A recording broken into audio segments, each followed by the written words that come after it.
Hey guys, before we get into things, please subscribe to our channel and make sure you turn on notifications so you know every time we post.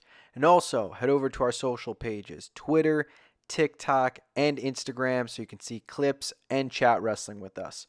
But now, let's get into the video.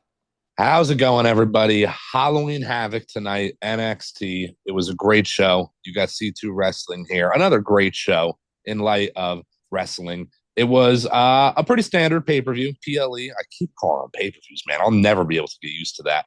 But it was a pretty standard PLE. Nothing too crazy outside of a few gimmick matches on the card. But it was a good show. I thought it was pretty okay. I want to start from the beginning. I already forget what match opened the show. Obafemi. Obafemi, yes. I literally meant going into this, Obafemi was in my mind. So I want to bring up Obafemi. Opening the show, Obafemi versus Tony D. I want to get right into it. Obafemi, what's next? That's my question. Yeah, before the main event, I would have said he's probably going for the title. And Okay. now that the main event has happened, it seems we're probably more likely for a Ridge Trick feud next. Yeah. I don't know. It doesn't really feel like there's a lot of options. I mean, we've had this discussion plenty of times. It doesn't feel that the men's division right now compared to the women's, like there's just so many fewer options compared to the women's division. Obviously, he held the North American title for a long time. The one negative of holding a title for a long time, you feud with a lot of people. Mm-hmm. So it feels like he's already feuded with a bunch of the roster. I don't mind how he lost. Um, Still not crazy that he's eaten two pins, but at the same time, look, it was basically 3-on-1 in this match, maybe even 4-on-1. Yeah. So not the end of the world. I guess you have him in a feud that gets him to the title. Mm-hmm. Whatever, maybe number one contender tournament, whatever. Maybe something that holds him over, or we get someone from the main roster comes down, short little feud with him, holds him over, because I do think him versus Trick is the main feud. But like I believe you've said it, that seems more like a WrestleMania weekend stand and deliver type Yeah. match than, you know, NXT next Tuesday. Yeah. That was going to be pretty much exactly what I said. Is that Oba versus Trick is more built for stand and deliver, in my opinion. So how do you get there? How do you postpone this until then? I did not expect Oba to immediately feud with Trick. I expect Oba to maybe be off TV for a month, in all honesty. Maybe that's just an easy way to hold him over. Take him off TV for a month. Maybe you have him come back. I also had in mind maybe you send down somebody from the main roster and you have him feud with Obafemi for a month or two. First name that comes to mind for me, Shinsuke Nakamura. I don't know why that comes to mind. That seems like a great name, in my opinion, to have feud with Obafemi. Can put him over big time. And listen, now that Oba's lost twice to Tony D, I don't need the guy losing every match, but he can lose here and there. It's not this massive undefeated streak anymore. So you want to keep him strong, but he can lose here or there. It's not the biggest deal. Obafemi going into stand and deliver, number one contender against Trick, I think is the only way to do it. And to be fair, I mean, he lost tonight, but they emptied the whole clip to take him out. Mm-hmm. I mean, it Yeah, was they all ganged together to take him out, which is what the story was telling, him going after all four of them. So it wasn't like it didn't make sense, but it's not like he was booked weak and just got beaten easily by Tony D. Like it took a whole lot. And I don't know if we see much booking like that comparable to many people on even the main roster, where it takes that much, even at the finish, after having an entire hardcore match, essentially. So he's still protected. He's still great. He's still the future. Like, it's not like him losing these two matches have done anything negative for him. If anything, like you said, probably best just get a couple of losses so we're not sitting yeah. on a forever undefeated streak and booking yourself in a corner. Yeah, in 5 years when Obafemi is WWE champion and you can look back at all these accolades of his, I don't think anybody's going to be going, well, he did lose to Tony D twice. Yeah. So I think we're okay. Obafemi's going to survive. It was a good match, great match. Maybe the match of the night, in my opinion, was the table ladders and scares match. Not stairs like the former TLC pay per view, but scares. It's pretty good. I'm not a big proponent of a TLC match without hanging that belt. I do wish they hung the belt from the top and made it a ladder match. Why not? In all honesty, I don't see why not. But still, it was a great match. Following that match, a tag team women's A match. tag team match, player. The women, Stephanie Vacher, Julia versus Roxanne, and the returning Cora Jade. Got that stone cold knee brace on coming out. That's here to stay, I believe. Good match. Nothing too crazy again. It was a standard card. I didn't expect anything too wild out of this match. It's not their debut, but it's their debut in a way, honestly, Julia and Stephanie. Seeing them was great, though. It's very fresh, and that's great right now. NXT feels fresh. Again, like you had just said, the men's roster is maybe lacking a little bit. The women are making up for it. I mean, you've buried the lead on this one, though. Roxanne ate the pin. Yes, yeah, Roxanne did eat the pin. That is expected, in my opinion. I did kind of see that coming. I figured the only way Julia and Stephanie lose is through some screwy crap, whatever, but nothing ever ended up happening. I like it better that way. Clean finish. Roxanne is a multi-time champion, similar to the Obafemi conversation we just had. She can lose a match here and there. I understand the champion can't lose every match, but especially setting up a potential title match, she can lose. I think we're about to see the tension maybe between Julia and Stephanie, though. Maybe it results in some sort of triple threat. Yeah, for sure. Maybe I would assume next would be Stephanie versus Roxanne one-on-one, Mm, and maybe Cora gets involved or something like that. Or maybe Julia stops Cora from getting involved and Stephanie wins, and that leads to Stephanie owing Julia one, and that goes to a triple threat. There's so many options as Mason heads to the locker room. Good. Thank God. Don't have a bet on him. There's so many options for the women's division.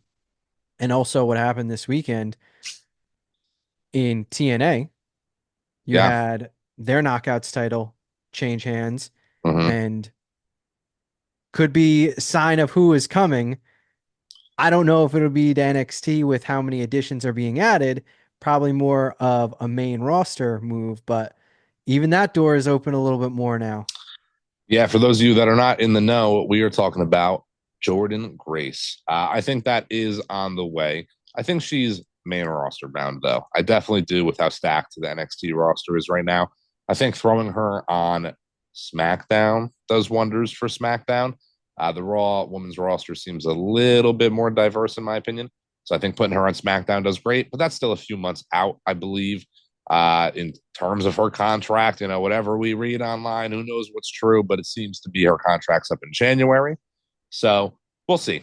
For now, though, again, that NXT women's roster is hot.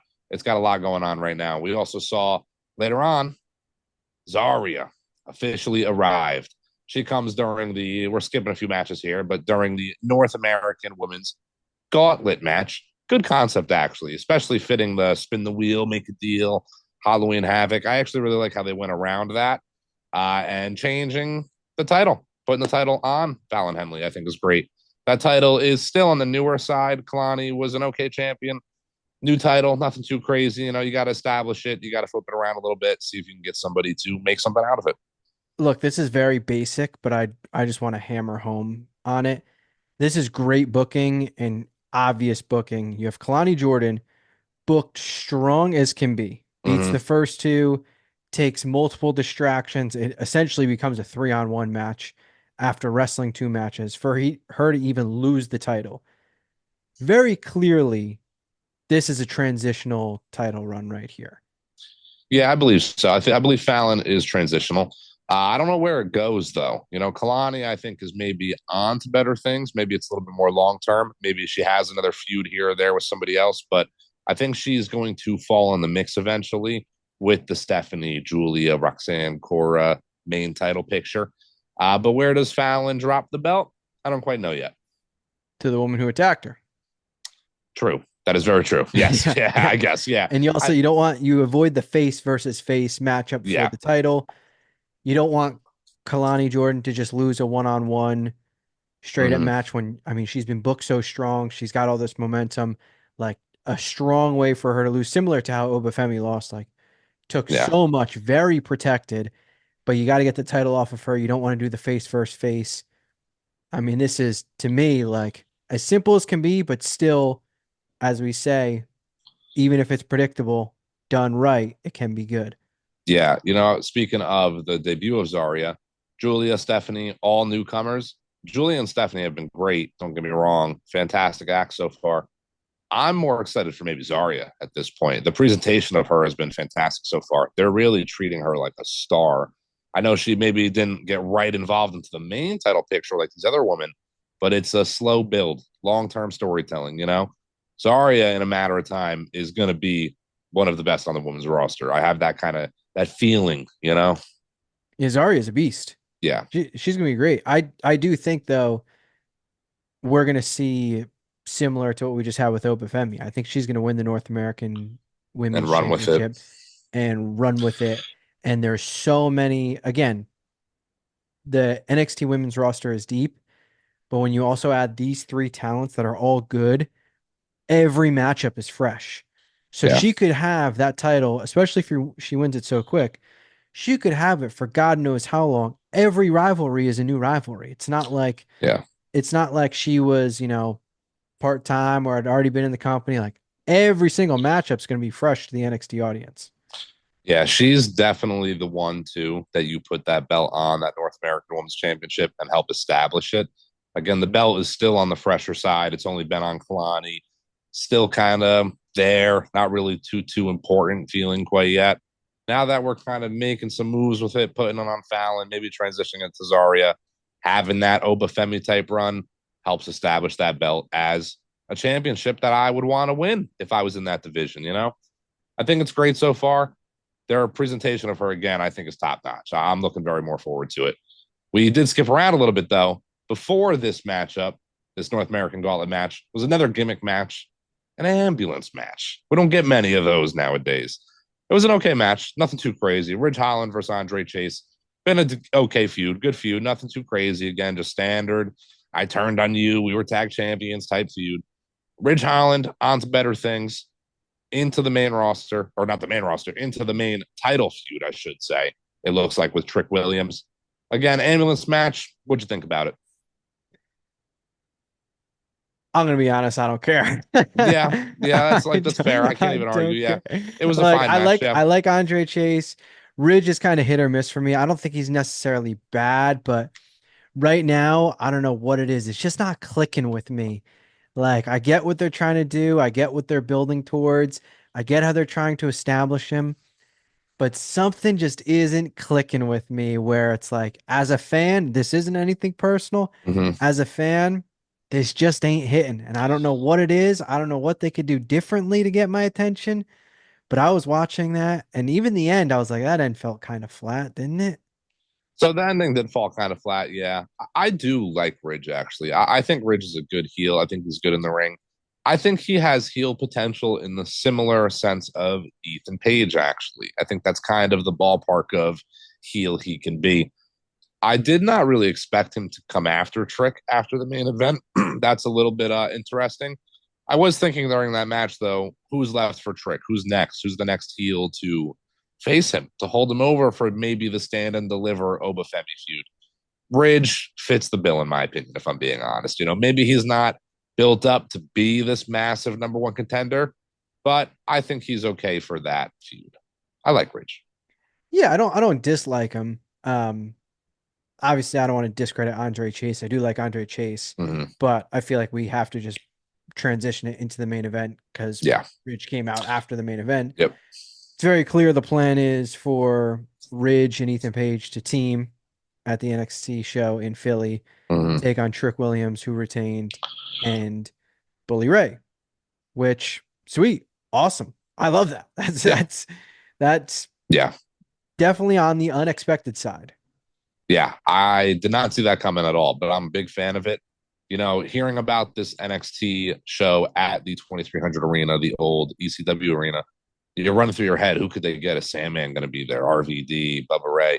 I'm glad they're getting somebody there. That only makes sense to me. It looks like we're getting a tag team match, in my opinion, of Ridge and Ethan Page versus Bully Ray and Trick Willy Wonka, apparently, tonight. I like that little gimmick he got coming out of the ring. But that's great, in my opinion. Getting Bully, Bubba, whatever you want to call it, back in the ring one more time for WWE. NXT has been hot lately, man. New on network again. You want to get the ratings in, bring in a legend. Why not? I do think there's still a good chance we see like an RVD, maybe Sabu, someone Yeah. random potentially in the crowd. I know they mentioned Dawn Marie's going to be Yeah. uh guest referee of a match. Glad you mentioned that because I wanted to bring it up. She's not just going to be guest referee of any match, a hardcore match. I love that they are actually calling it a hardcore match. I know that's very little, but it's Yeah. not a no DQ match or an Extreme Yeah. Rules. They're going back. It's a hardcore match. I like that a lot. Yeah, for sure. So I think we're gonna get a lot of homages, a lot of Mm-hmm. stuff like that, but also some A lot legends of in the crowd. umagas. Yeah. Um Umanga.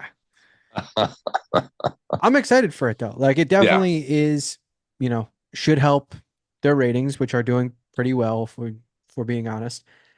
I will say this show and NXT the last few weeks, I mean, this is beating a dead horse, but it really does just feel like we're watching an independent brand. Like it doesn't feel like I'm watching developmental. Like it has Mm-hmm. that I hate to compare it to Black and Gold, Mm-hmm.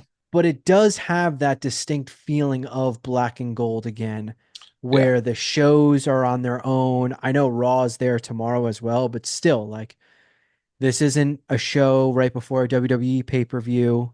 Mm-hmm. It feels big. It feels notable. Their storylines are good. The show is must see. You could argue it's the best weekly wrestling show out there right now. Yep.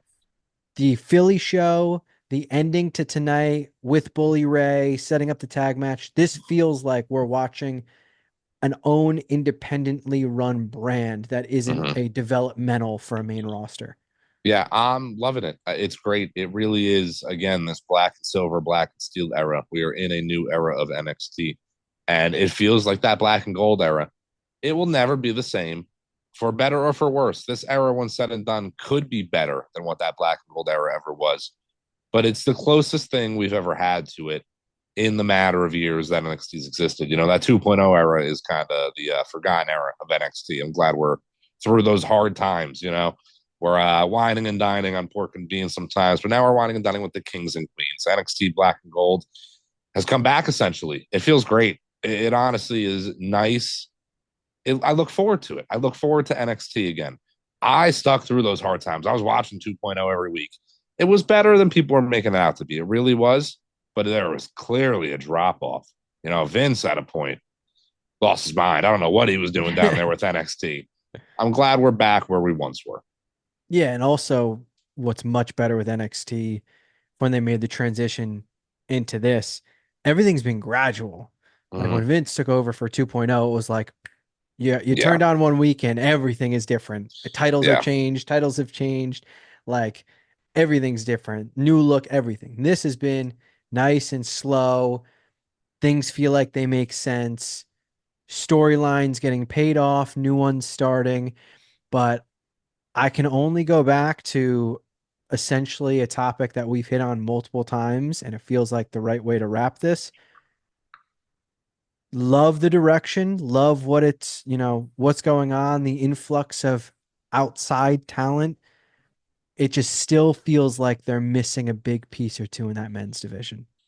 yeah. That's the biggest hole right now for sure. If you can get a big name, a Ricky Starks in that men's division, a Joe Hendry in the men's division, you might even still need one more name. It's tough. I'm not like I like them bringing down a guy here or there, a Shinsuke Nakamura. Again, don't get me wrong, but once you go up to the main roster, you're not really the NXT mainstay anymore. I need them to get somebody. Obafemi is their next big thing for sure, developmentally. But with other companies coming around, the popularity rise in these indie companies, AEW being around, that signing era that Black and Gold had is not as easy as it once was. Every pay per view at that point in time, every takeover, it was Drew McIntyre in the crowd. It was somebody in the crowd returning, debuting, and it gave life to the show. They're missing somebody in that men's division. Ricky Starks is one of those names that comes to mind where he's maybe a free agent soon, maybe the biggest free agent on the market in a singles men division. I know this is maybe a long time away too. I don't know the time frame on it. I still think you put the Lucha Bros down in NXT when they come over. Yeah, I know we aren't sure about the timeline of that, but it feels like they're a couple pieces away. I know Hikuleo is rumored to go down there. I don't know Mm-hmm. how confident that, that report actually was, considering reports were saying the Motor City Machine Guns were starting in NXT, which, to be fair, NXT really could have used them, Yeah. but as a fan, hell, they're the WWE Tag Team Champions right now, so I don't care that they're not in NXT. Exactly, throw the fingers to the palms. But it does feel like they're missing that one piece. I will say I don't want to take away from Trick being the main guy and harp on this so much, but I do think a lot of the upcoming shows, and I can't, like, this is something you probably would have never guessed even just a few short months ago, but I think the women are the more compelling stories and probably are your main event scene when you have a combination of Roxanne, of Julia, of Stephanie, and then getting Delta into the mix. Like, to me, that's the main event scene Yeah. to It, NXT. it definitely is right now. Again, give it a few months. Obafemi versus Trick Williams, main events, stand and deliver, of course. Until then, yeah, give the woman the spotlight. Again, that division is hot right now. Trick Williams needs a counterpart. He needs that Carmelo Hayes down there, somebody along those lines. Again, I like Ridge. Did not expect him to go right into this main title feud. He might be the most heelish heel down there right now, outside of Ethan Page, though. So who else but him? Again, they try to stay away from the face versus face kind of stuff. So you have a guy like Javon Evans. He's young. You want to work him up a little bit. He's the guy to maybe down the line feud with Obafemi when Obafemi has been champion again for however long. They have these guys ready to come, but right now it's a little, oh, geez, pause. Right now, Whoa. right now, Whoa. whoops. um, right now, the division's a little lacking, is my point. I don't know if there's a better spot to end it after that. Yeah. If you want more of that, hit us on our Yeah. socials, X, Instagram, TikTok, at C2 Wrestling _. Those are your words from Snowden. I guess so. They slipped. You know what? It happens. It's okay. What are you going to Trust me, there's a lot more innuendos coming. If you subscribe, leave a comment, turn on notifications. We are C2 Wrestling. We'll see you guys next time.